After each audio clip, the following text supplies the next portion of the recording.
The Young and the Restless spoilers Monday full 10/120/2025. Under the soft glow of the Genoa city skyline, tension once again quietly rippled beneath the surface of calm civility. Nick and Sharon Newman, still shaken by the mysteries surrounding Noah's accident and the strange circumstances that followed, began to suspect that the charming yet evasive Detective Burrows wasn't being entirely truthful. His professionalism seemed almost too polished, his questions too carefully chosen, and the way he deflected when Sharon pressed for details felt like someone who was hiding more than just standard police information. Nick, long accustomed to dealing with deception both in business and in life, noticed the subtle shifts in Burrows's tone, the way his eyes lingered a moment too long when Noah's name was mentioned. It wasn't evidence in the traditional sense, but instinct, that sharp Newman intuition, told him that the detective was protecting something, or someone. Sharon, more emotionally intuitive, sensed an air of manipulation. She replayed every conversation in her mind, every inconsistency, and realized that Burrows's version of the timeline surrounding the accident had never aligned perfectly with what the hospital reports suggested. The unease grew quietly between them, and though neither wanted to voice it aloud at first, both knew they were circling the same truth.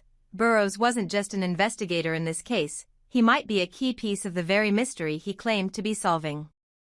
Meanwhile, in another part of Genoa City, a different kind of confrontation was unfolding, one shaped not by suspicion but by years of emotional distance and regret.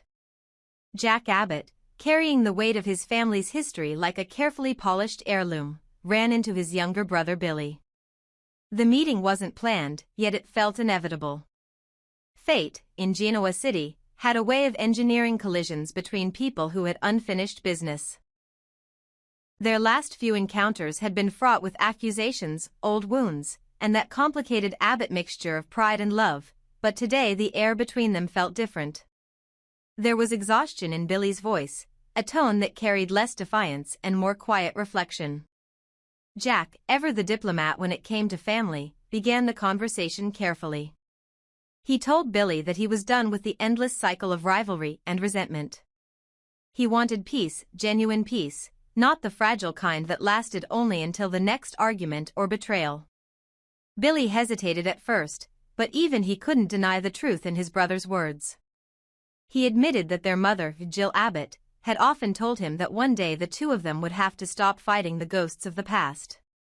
Jill had always been a fierce force of nature, loving and meddlesome in equal measure, but her influence lingered in both men like an echo.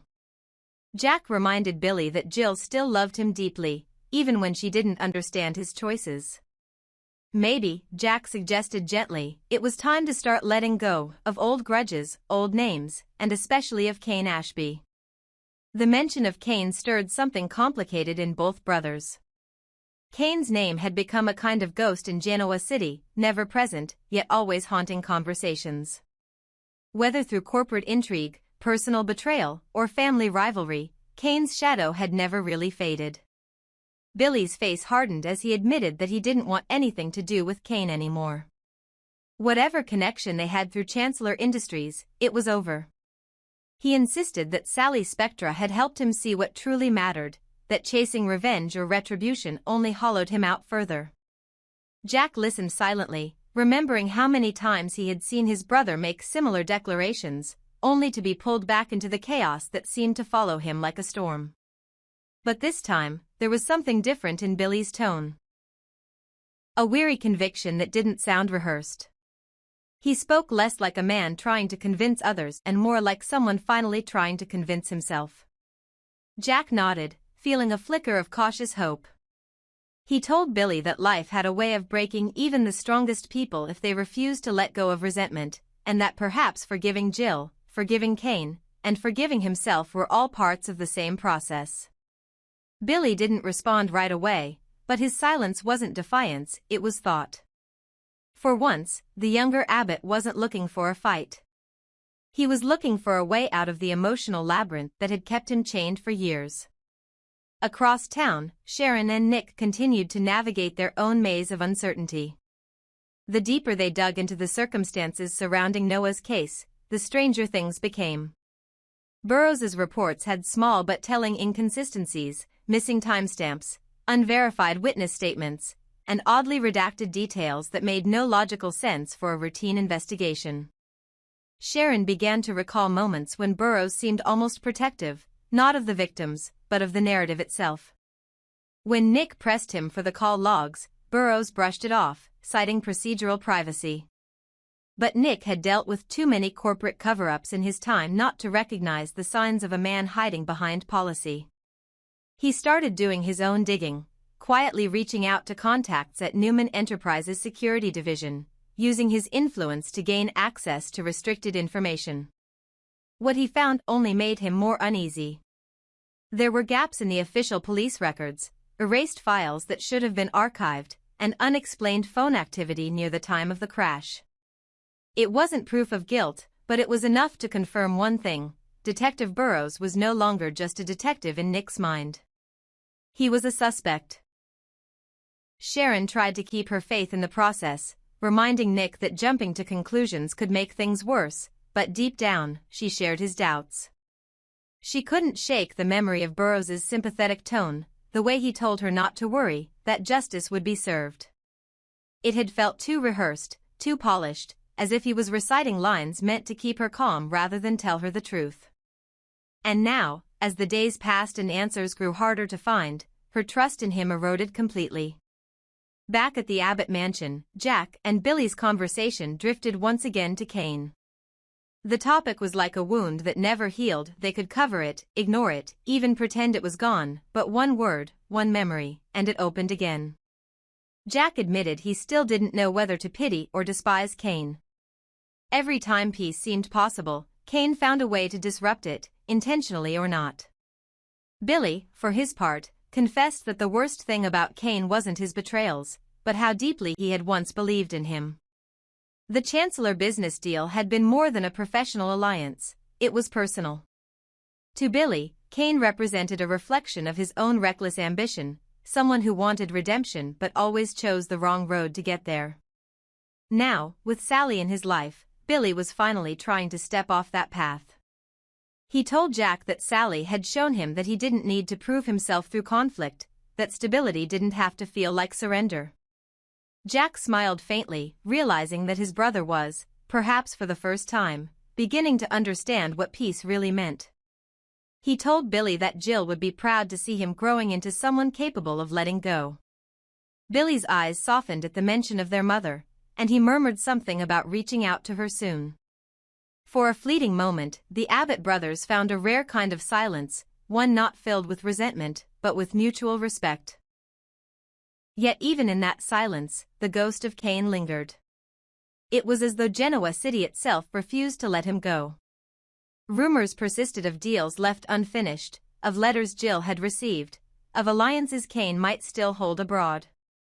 Whether real or imagined, Kane's name had become a symbol, a reminder that in this town, history never stayed buried. Just as Sharon and Nick's doubts about Burroughs deepened, the Abbott family's peace remained precarious, a fragile ceasefire resting on words not yet tested by time. And while both storylines seemed worlds apart, they shared a single theme that defined Genoa City itself: the past never truly leaves, it only waits, quietly, patiently, for the next chapter to begin. In the quiet aftermath of his conversation with Jack, Billy Abbott felt that fragile, uneasy sense of reconciliation lingering between them. It wasn't complete forgiveness, not yet, but it was a start. The air between the Abbott brothers had grown softer, touched by the faint nostalgia of what once was, though both men knew that the past could never fully be reclaimed. When Jack mentioned their mother again, Billy nodded with faint gratitude, but the moment carried a shadow of distance. He told Jack that while he appreciated the gesture and the hope of peace, he didn't think they could ever be as close as they once were. The world had changed, their paths had diverged too far, and too many scars had accumulated for a return to innocence. Still, he admitted that he wanted to find some meaning again, some form of stability that didn't depend on family wars or business grudges. Jack looked at him with a hint of pride and regret, suggesting that Billy could have had exactly that if he had stayed with Abbott Communications. He had been meant to lead that division, to shape it into something lasting, but like so many opportunities in Billy's life, it had slipped through his fingers. Billy didn't argue.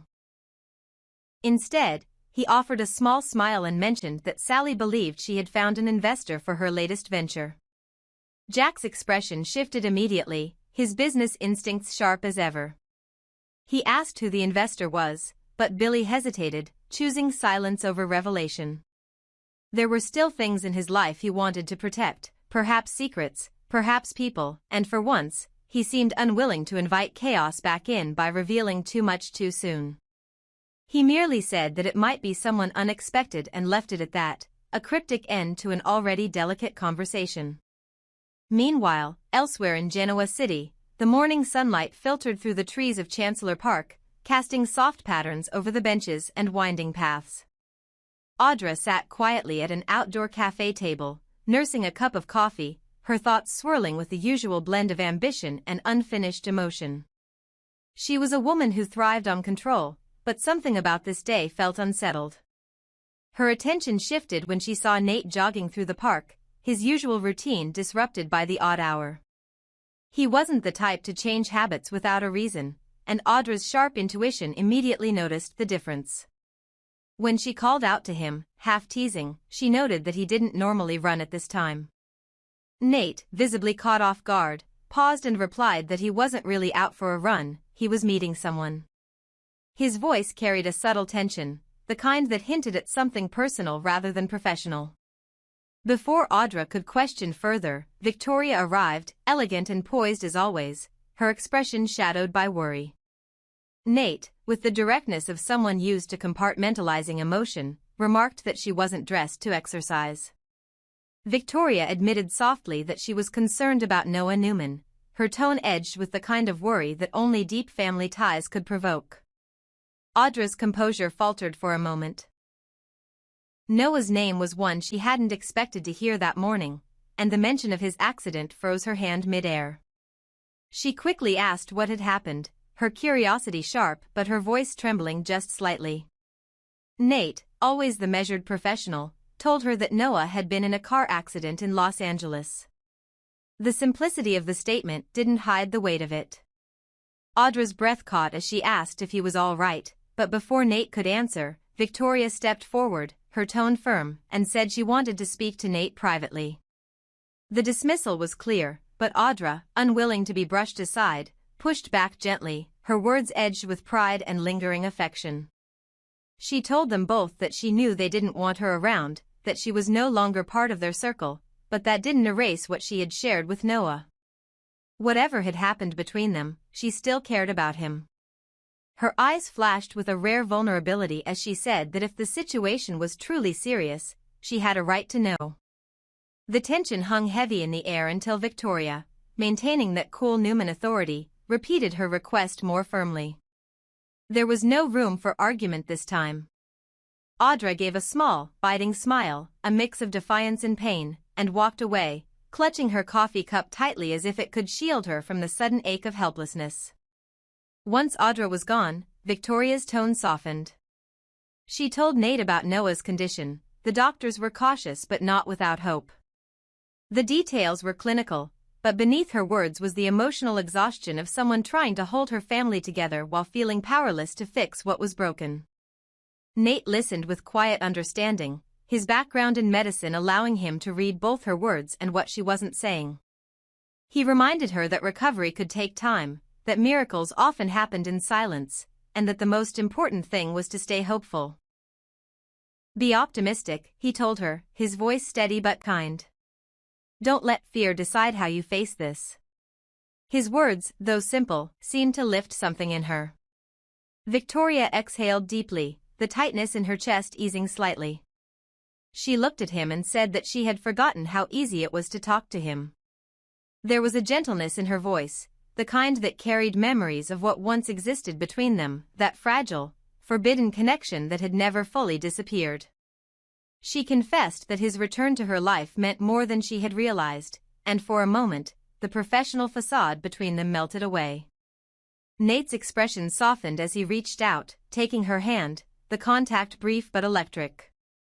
They smiled at each other, the silence between them filled with unspoken understanding, the kind that came only from shared history and unresolved emotions. And then, just as that fragile intimacy settled into something almost tender, Audra returned. The sound of her heels on the path was deliberate, her reappearance anything but accidental. With calculated poise, she approached the bench, her shopping bag hanging lightly on her wrist, her expression painted with a sly, knowing smile. "Sorry to interrupt your moment," she said smoothly, her voice carrying that familiar edge of sarcasm that always disguised a deeper sting. Nate immediately pulled his hand back, and Victoria's posture stiffened, the warmth of the previous moment evaporating into the cool morning air. Audra didn't linger on their discomfort. She simply gestured casually toward the bag in her hand and mentioned she'd forgotten something on the bench earlier. The implication, however, was unmistakable. She had seen everything. As Audra walked away again, the faint smirk on her lips betrayed more than amusement, it was satisfaction. She had seen a weakness, a connection, and in Genoa City, every weakness was a weapon waiting to be used. Nate and Victoria sat in silence, both knowing that whatever fragile piece they had rediscovered would now be tested. Audra's return had reignited an old triangle of ambition, jealousy, and desire that neither of them had fully escaped. Elsewhere, Billy sat alone, reflecting on his conversation with Jack and the lingering secrets about Sally's mysterious investor. In Genoa City, secrets had a way of intertwining, pulling lives together in unpredictable patterns, and whether through love, betrayal, or ambition, every character found themselves bound by the same truth: peace was never permanent, and every calm morning was only the prelude to another storm.